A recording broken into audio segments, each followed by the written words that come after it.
ce geste de toi viendra mon secours.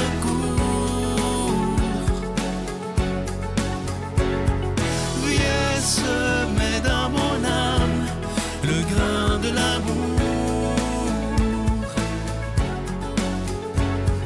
Je traverse un désert et je meurs de soif. Montre-moi le mystère qui garde la foi. Bonjour, bienvenue à votre émission La Victoire de l'amour en ce vendredi 8 septembre 2023. J'espère que vous allez bien chez vous. On rejoint tout de suite pour sa chronique Claire Jacques et à l'homélie, ce sera l'abbé Donald Thompson.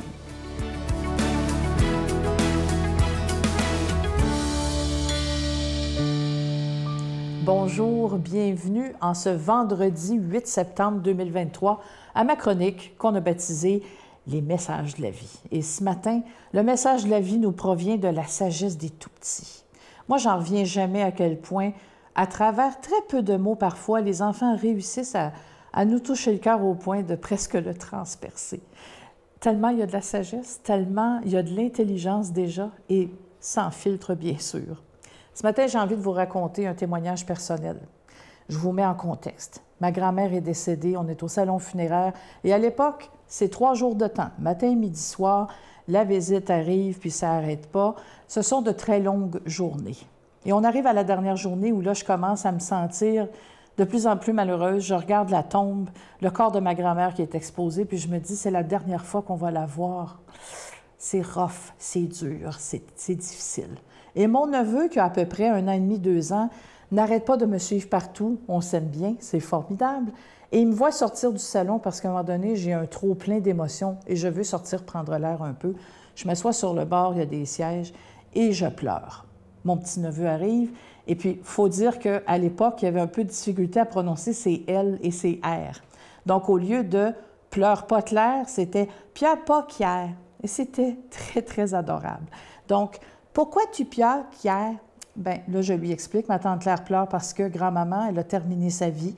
Et puis, ma tante Claire, elle a de la peine parce qu'elle ne la verra plus. Et là, il me regarde avec ses petits yeux transperçants, brun amande, là. Puis il me dit, « Pia pas Pierre, est juste une enveloppe. » Là, je comprends rien. « Est une enveloppe, Pierre, pia pas. » Et je comprends rien. Qu'est-ce que tu racontes, là? C'est quoi que tu dis? Puis là, il me prend par la main, il m'amène, traverse la foule, m'amène jusqu'à la tombe de ma grand-mère, la pointe du doigt, puis il me dit « Est une en bloc, ma tante Pierre, en bloc. » Là, à un moment donné, ça s'est égalisé dans mon cerveau et j'ai compris « C'est une enveloppe. C'est l'enveloppe. C'est ça que tu dis? » « Oui! » Puis il me regarde avec ses yeux en voulant dire « Enfin, tu comprends? » Et là, je vais voir sa mère. Je dis « Est-ce que c'est toi qui lui as enseigné ça? » Il me dit « Non, pas du tout. » On fait le tour, on ne sait pas d'où ça vient.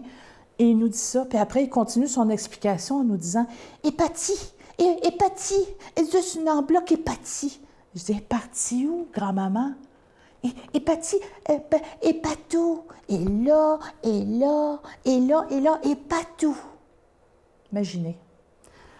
Déjà qu'on était pas mal émus.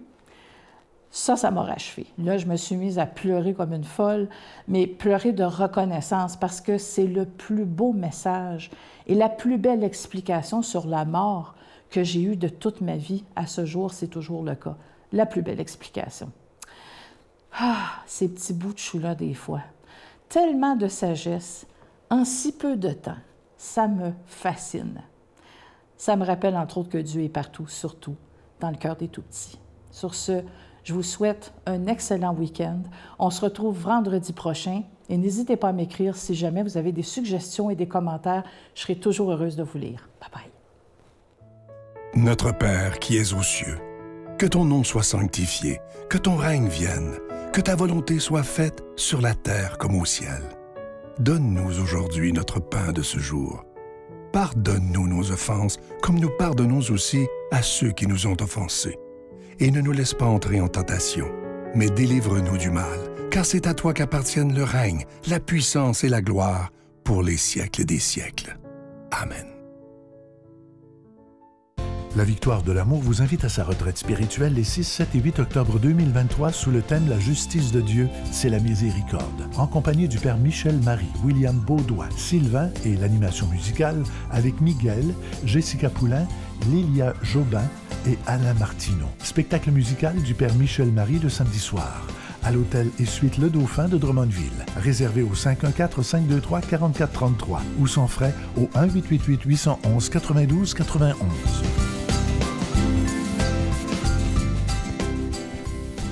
Je suis tellement content de vous parler de ce nouveau cadeau du mois pour le mois de septembre. Je suis tellement content. Il s'agit de mon tout nouveau livre qui s'intitule « Mise en forme de l'âme ». Retrouvez votre santé spirituelle et imaginez, il faut que je vous raconte ça, j'ai été tellement privilégié de pouvoir travailler avec Lambert. Lambert, c'est lui qui a écrit avec Ginette Renault le dernier livre de Ginette. Alors imaginez comment je suis privilégié d'avoir pu travailler avec Lambert. Il a su exactement cerner ce que je voulais dire dans ce livre-là. Et il a une façon d'écrire absolument extraordinaire. Alors, je le remercie de tout cœur. Je vous rappelle que vous recevrez ce livre qui est très facile à lire avec un don de 25 $ et ça se donne bien cadeau avec un don de 40 $. Je vous donne l'adresse. La Victoire de l'amour, case postale 120, succursale Boucherville à Boucherville, le J4B 5E6. Je vous la redonne. La Victoire de l'amour, case postale 120, succursale Boucherville à Boucherville, le J4B 5E6. Également par téléphone, par carte de crédit, du lundi au jeudi de 8h à 17h dans le 514-523-4433, 523-4433 ou sans frais le 1-888-811-9291, 1-888-811-9291 et aussi sur notre site Internet. Ça, c'est ouvert 24 heures par jour. C'est un moyen rapide, sécuritaire et efficace de faire votre don. C'est le www.lavictoiredelamour.org. Alors, je vous rappelle mon tout nouveau livre qui a été écrit en collaboration avec l'unique Lambert. Il s'agit de Mise en forme de l'âme. Retrouvez votre santé spirituelle. Merci de tout cœur de votre don en ce début de nouvelle saison. Ensemble, tous ensemble, on peut faire une différence.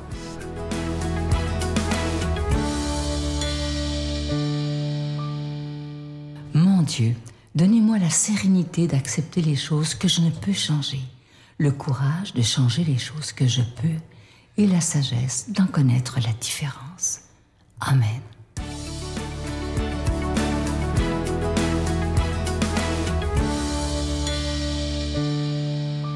Bon matin, vendredi, début septembre. Aujourd'hui, l'Évangile de Matthieu, chapitre 1, versets 18 à 24. Écoutez bien cet Évangile, mais en l'occurrence, c'est la fête aujourd'hui dans notre liturgie catholique de la nativité de la Vierge Marie. Voici comment fut engendré Jésus-Christ. Marie, sa mère, avait été accordée en mariage à Joseph. Avant qu'ils aient habité ensemble, elle fut enceinte par l'action de l'Esprit Saint. Joseph, son époux, qui était un homme juste, et ne voulait pas la dénoncer publiquement, décida de la renvoyer en secret. Comme il avait formé ce projet, voici que l'ange du Seigneur lui apparut en songe et lui dit « Joseph, fils de David, ne crains pas de prendre chez toi Marie, ton épouse. Puisque l'enfant qui est engendré en elle vient de l'Esprit Saint, elle enfantera un fils et tu lui donneras le nom de Jésus, c'est-à-dire le Seigneur sauve, car c'est lui qui sauvera son peuple de ses péchés. » Tout cela est arrivé pour que soit accomplie la parole du Seigneur prononcée par le prophète. Voici que la Vierge concevra, elle enfantera un fils, on lui donnera le nom d'Emmanuel, qui se traduit « Dieu avec nous ». Alors, c'est dans les séries des évangiles de l'enfance qui ont été écrits tardivement, même, je dirais, ce sont les derniers écrits dans l'évangile de Matthieu. C'est une relecture de la vie de Jésus à la lumière de la fin de sa vie. Nous connaissons bien ces textes-là qui racontent la naissance de Jésus. Ces textes, évidemment, mettent en évidence, en scène, ses parents. Et ces textes-là sont écrits d'une manière à nous faire comprendre une vérité fondamentale, ce que l'enfant est spécial. Il vient d'ailleurs, il n'est pas un enfant ordinaire, comme on dit. Et ses parents, également, sont des acteurs extraordinaires aussi. Alors, nous comprenons que la dévotion à Marie, aujourd'hui, la fête de la naissance de Marie, c'est l'écho de notre foi en Jésus, le Fils de Dieu. Et cette dévotion est importante parce que son Fils est l'être le plus extraordinaire, pourrait-on dire, à la lumière de la fin de sa vie et de sa résurrection, que la terre ait jamais porté. Il est nommé Dieu avec nous, l'Emmanuel. Il s'appelle Jésus, que ce nom-là veut dire « le Seigneur sauve ». Et son entrée en ce monde des humains se fait dans l'expérience de maternité de Marie, humble juive, jeune et discrète, qui a déjà engagé un certain Joseph, homme simple aussi. Alors, s'il fallait qu'on pense que Marie a eu une aventure avec un autre homme, c'est là la question, ici. Depuis tous les débuts de l'Église, les chrétiens et les chrétiennes ont vu en Marie une femme de foi, une femme disponible, un être de cœur, qui ne sait pas refuser quoi que ce soit à Dieu. Elle représente bien ces femmes de la terre, qui ont su donner la vie sans hésiter, sans compter leur temps et leur fatigue, et qui le font encore. Elle représente aussi ces femmes de la terre qui sont restées attachées à leur Dieu, aux valeurs de l'amour, de la gratuité et de la tendresse. Et Joseph, là-dedans, évidemment, n'est pas un deux de pique, pourrait-on dire non plus, un homme de foi. Alors, nous fêtons souvent Marie, c'est devenu une caractéristique de la liturgie catholique, sans doute également en écho à l'admiration que nous avons pour Jésus, le Fils de Dieu. Aujourd'hui, nous pensons à sa naissance à elle. Un jour, cette petite fille est entrée dans le monde. Elle était déjà choisie par Dieu, pourrait-on dire, pour vivre une mission très spéciale.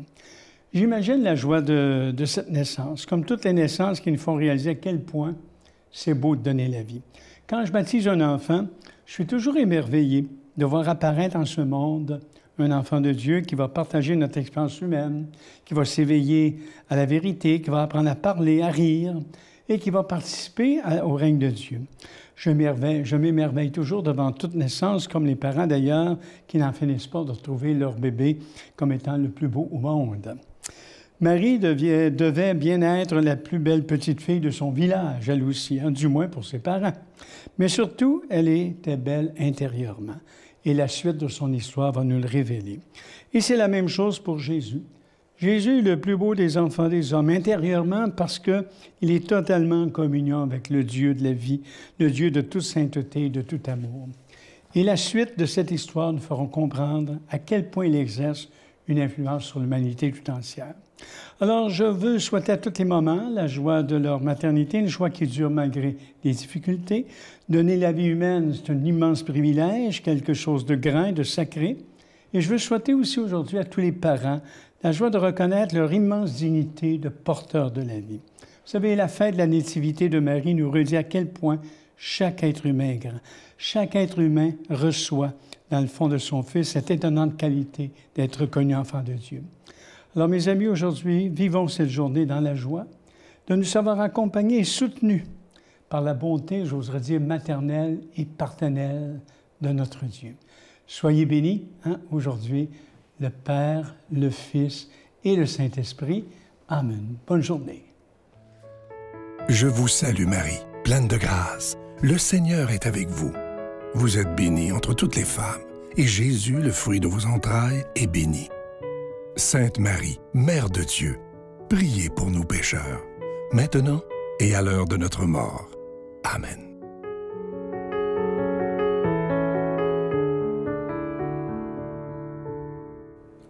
Aujourd'hui, 8 septembre, c'est la fête de la Nativité de Marie. Demandons-lui de nous aider à être des porteurs de l'amour, un peu comme elle a porté Jésus. Aussi, notre nouvel horaire pour dimanche prochain, la Victoire de l'amour, c'est à 13h désormais, tous les dimanches.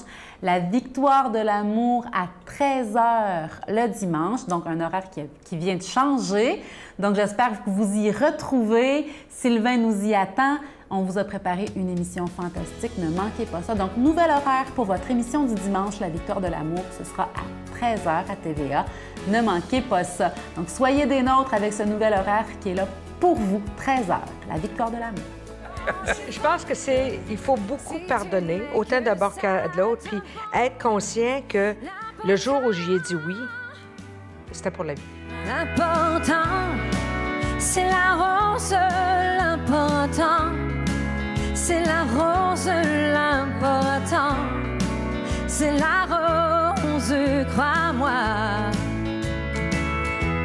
Toi, petit, que tes parents ont laissé seul sur la terre.